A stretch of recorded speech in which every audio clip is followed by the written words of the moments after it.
All right. Well, now joining Aaron and I in the studio to go further into the details of this incident with Jordan is the former head of the Mossad and former Labour Party Knesset member, Major General Dani Yatom. Now, thank you so much for joining us. Thank you for having me. All right, so let's begin. I think the first question is regarding the metal detectors. Was it a wise move for Israel to remove these metal detectors? Obviously, like we said, there are reports claiming that this happened as a result of discussions with the Jordanian government to get the injured Israeli guard back to Israel.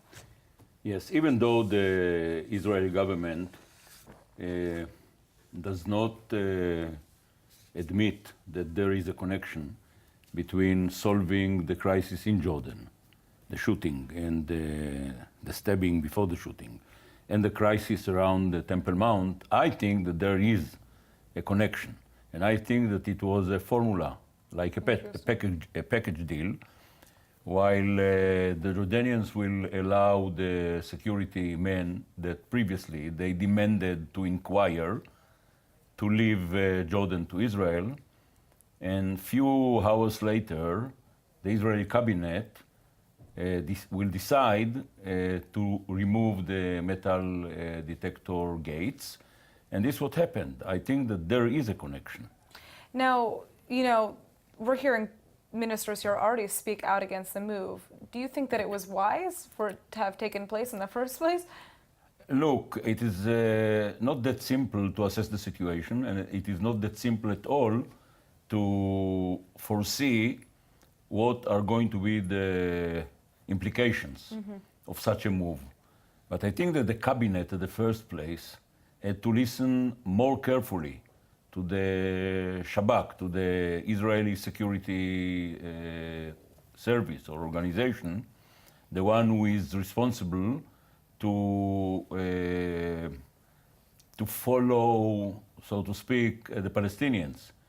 Because this organization is the one with the expertise to know better than anybody else in Israel what might be the response of the Palestinians and some other Arab or Muslim people.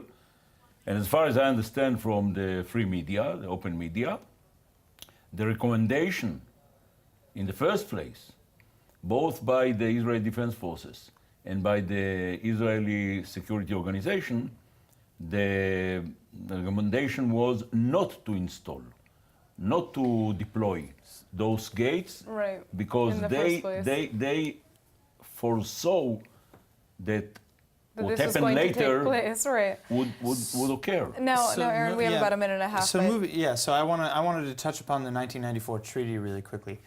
Is this putting more stress than normal between an already somewhat fragile peace between Israel and Jordan, or is it mostly unaffected? No, I think that for Israel it is very, very important, not only for Jordan. People are mistaken. It is also important to Israel to preserve the peace with Jordan and with Egypt. Does Jordan understand that? Jordan, no doubt, understands it. And the Jordanians fully understand that they need the peace, maybe even more than Israel needs it.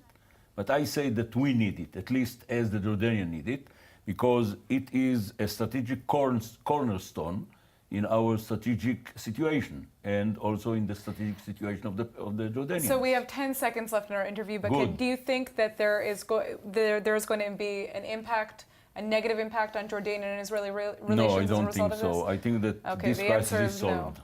All right. Well, thank you so much for joining us. You're welcome. Dani Yatom. All right.